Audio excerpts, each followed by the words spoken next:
Hi everyone, welcome to the Erskine Arts YouTube channel. A bit of a different series, hopefully the start of a series. We have an LGBT group for young people aged 13 to 17 called Shout Out.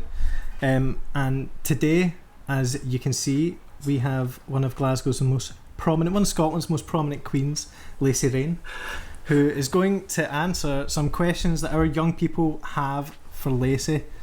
Thanks for joining me. No, Lacy. of course. Thanks for having me and calling me prominent. That felt validating. I know, I wanted to use a different word. So I was like, got the thesaurus in front of me. I was like, I need to choose something else. I have done an interview with Lacy. If you do want to check that out, it's on my YouTube channel. And you can get the link below. But viewer discretion is advised. That wasn't that bad actually, but I don't think so. I know. You ask me personal questions. Pretty it's PG. Harder. I know. Yeah. PG, like the 12, a 12A.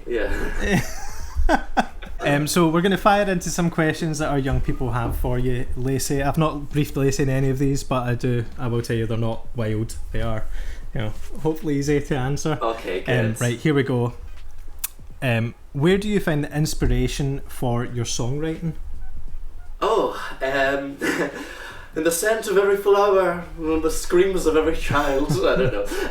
Well, it comes from different places. Like I was saying in our interview, I do pop music, musicals, and cabaret stuff. So I guess my pop stuff will come from like real life experiences and kind of like, I don't know, they'll be about like relationships and identity and stuff like that. And then my cabaret stuff. Sometimes it starts with like a costume idea I'll have in my head, and then I'll be like, what kind of character would this be and what are they singing about? I've got a number called When I Die, which I kind of drew this dress and it was like a funeral dress for attending your own funeral. So I wrote this song about like, I wrote this song as a kind of like elderly socialite that's like, oh, I can't trust anyone to plan my funeral, so here's my like list of demands, and they're all like bizarre artsy things, and then I've got my musicals where it's like, okay, this character needs a song here, la la la la la da da da da da. Oh, that sounds nice, right? That's the song. So yeah, I've also had a few songs come to me in dreams, which sounds like a really hippie thing to say. Yeah, it does a wee bit. Yeah. I never retain a dream. Apparently Keith Richards had the same experience with Satisfaction. Oh really? The riff came to him in a dream and he woke up and recorded it. Oh, I've had many dreams about Keith Richards and Satisfaction. Not true. Moving right on. Yeah. What made you want to get into drag? Let's try and keep it as brief as you can. Briefly, what made you want to get into drag? I think I had a lot of creative energy and nowhere to put it, and then drag came along and I was like, that's the one, that's the vehicle. It's great, you can do everything with drag, and you can, like, I'm releasing music that's about my own life, but I can just put it under the Lacy Rain umbrella. I can write plays and call it drag. I can do anything. Like, it's a good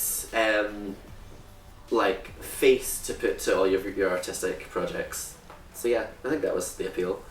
This is quite a good question because we've just discussed it in the chat I had with you, Lacy, but where do you get your outfits from? I think I make 90% of the stuff that I wear on stage myself. Obviously not this is like loungewear from the Instagram adverts, but I think I do a lot of sewing, and that way I've got like something unique that's intrinsically mine and no one else's.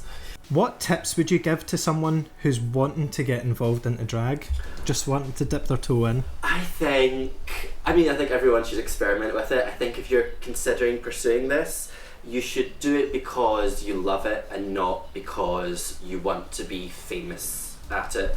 And I think that kind of goes for anyone doing any sort of like artistic field, like musicians or anyone. Like, if you do it because you want to be famous, you're going to just hit dead ends and walls and be frustrated. But if you really enjoy the art form, you enjoy performing, connecting with people, all of these things, then you're going to have a great time doing it. So I think do that, do what makes you happy, and like go at your own pace as well. Like, there's a lot of pressure now to look like stunning straight out the bat because of like Instagram and RuPaul and stuff like that, but totally. I think, oh my god, I think everyone should have a big ugly face. Like, it really is humbling and like helps you grow. I'm still crawling out the backside of that just now, so, you know. That's brilliant advice. Yeah. What, if any, have you had bad experiences performing? That kind of ties into, have you had any hecklers when performing? Yeah, I mean, there was one gig where the producer tried to kill us, but that's a long story. It's a whole thing. But I think the worst gigs, the most uncomfortable ones are sometimes I get booked to do like corporate gigs or private functions for people, and you'll speak to them and you'll explain what your act's about and you'll go through everything that you're going to do, and they still don't quite understand what it is they've booked. They've misjudged their audience, they've misjudged their family or whoever, and you go there and you can just see the faces drop the second you walk into the room and you're like, this is gonna be great. I'm here for the next hour. I think it was last year actually, I had a 3-hour Christmas show of just myself to fill, and I spoke to her and I was like, that's a lot of me, like I can't even deal with myself for 3 hours. By the end, like the audience hated it. They hated everything I had to do. That wasn't great. Hecklers, like, I guess when someone heckles, the audience feel like, I think if you're on the mic you can retort, and as long as you keep it lighthearted and if you go in for the attack, it's like the audience panic when someone heckles. It makes everyone uncomfortable, but as long as you can bring it back round into a joke, make it light, it's fine. There was a really funny one back before J.K. Rowling was a big horrible transphobe. We did a Harry Potter show and I was doing a Voldemort routine and I didn't know this had happened until I watched like the footage of it back, and I heard someone heckling like across the tape like, shave your legs, you're a drag queen. Which I think is hysterical, and I think by all means if you're going to shout anything, shout that. Here's a quick one. Right, here's a quick one. You've got like 5 seconds to answer it. Favourite place to perform? Panopticon, Glasgow Music Hall. Definitely.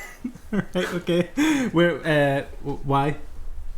It's an old like Victorian hall. There's a huge audience. They're always there for a good time, and it's normally when I'm booked to perform there, I can bring acts that I have like rehearsed to death and know inside out. So I'm always like, I think that's me at my best sometimes when I'm there. Amazing. Yeah. Oh, that's a destroy the room. Do you get nervous before a show? If so, how do you deal with those nerves? Not a lot anymore. I think if I'm doing like a new act or I've got a lot of things going on that I have to remember, it can be nerve-wracking. There's just like there's like an internal screaming, but you just kind of have to go with it and be like, I trust that this energy is going to translate into something like electric on stage. I always make sure I've eaten like food and water. Don't want to hit that like wall like halfway through. And I used to happen when I was like a lot skinnier and I didn't have any energy. I would be like halfway through a number, it would just be like boom. The brick wall. God. Yeah. Was it hard to tell people that you wanted to go into drag in the first place? I think it was a little awkward, yeah, because it wasn't I think RuPaul's Drag Race was a kind of fairly new phenomenon. Not many people over here watched it, and so to be like, I want to do this professionally, people are like, that's not an option. This is a joke. Like you've just graduated uni. What are you doing? But I think once people saw me performing, I think my parents were a bit like confused, and then once they saw me, they were like, oh well, it's just more theatre, isn't it? And I think my friend, I remember watching it with Drag Race with my friend, and she was like, oh, she's like, they're great, but she's not think that people that do that must be like really sad inside and not like themselves. I was like, yeah, I'm just like scrolling through eBay to find my first wig. Yeah. That was a good question there I had. Well, actually, what's your favourite song to perform that you've got? Have you got a song that you always go, yes, I get to sing this tonight? I love doing When I Die, the funeral one. Yeah. I think a lot of my performances that are like lip syncs are like mixes of different songs and stuff. But something I've found just really seems to work with me right now is like throwbacks to like male singers. So I've got like so I love like Tom Jones, like "Love is in the air." I don't know, and I do a burlesque routine to like Ricky Martin, "Shoot bangs, shoot bangs." I think it's just because it's like not expected, and then the audience are like, "I love this song." I don't know, everyone gets on board with it. I like it. It's kind of juxtaposition. I think the audience might be expecting a predominantly female vocal to come in. Yeah. So when that drops, yeah. I mean, I look like I'm coming out to do K-pop 9 times out of 10, and 0 times out of 10 I do K-pop. So it's Has it been a long process to get to where you are today? Did you ever envision getting to the point you are now with drag when you started? I was like, 28 years ago, Bridie and Chris had a little boy. I'm trying to think. I guess like your intentions with drag change over years, and what you focus on changes and shifts. Like, I've become a lot more into like costuming in the last year or two than I used to be. Was it a long process? Yeah, but I mean, it's just it's just a continuous process. It flies it's by not gonna like anything else, you know. There's not going to be an end point. Like, it's just part of doing it is the process. Much like learning an instrument, which I know most of our guys do and pertain to that. You know, it's a process. Yeah, exactly. I've been playing guitar for over 10 years, but doesn't feel like 10 years. It's just been a thing that starts and then continues until you don't stop. Yeah, it's a commitment to a practice more than it is like a journey to a point. And Jimmy Page from Led Zeppelin always said, the point that he fears most in life is when his fingers can no longer actually physically play. So it's that thing about being an artist. When do you stop? Well, when you cannot do it. I can envision you well into your 70s K-pop. Oh God. Pikachu. Who remembers this one? Fag. Gareth Gates on the radio. Gareth Jesus. I don't even know. Shout out to Gareth Gates. Wherever you are now, Gareth, I just to finish it off with this last question.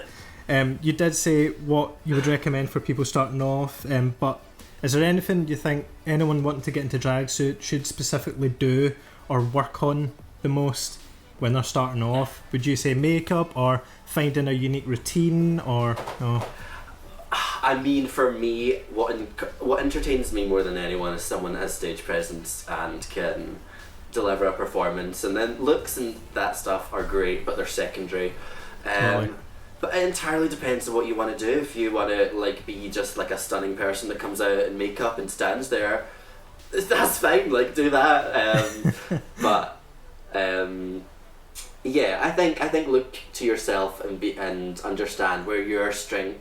I think understanding who you are as a person and where your strengths are going to lie. If you're funny, then go with that. Don't be wasting your time like on a million looks. If you are just starting out, just go out there, put your name out there, get make a name for yourself through your strengths, and then the rest will come later. You can develop skills everywhere else, but lead with your strongest foot. Yeah.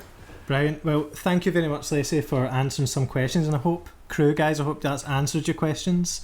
If you have any more, feel free to fire them in and I'll read them. That's it. Yeah, that would be great. Thanks very much for joining me. No worries. Thanks so much for having me. This was lots of fun. Right. Bye. Bye.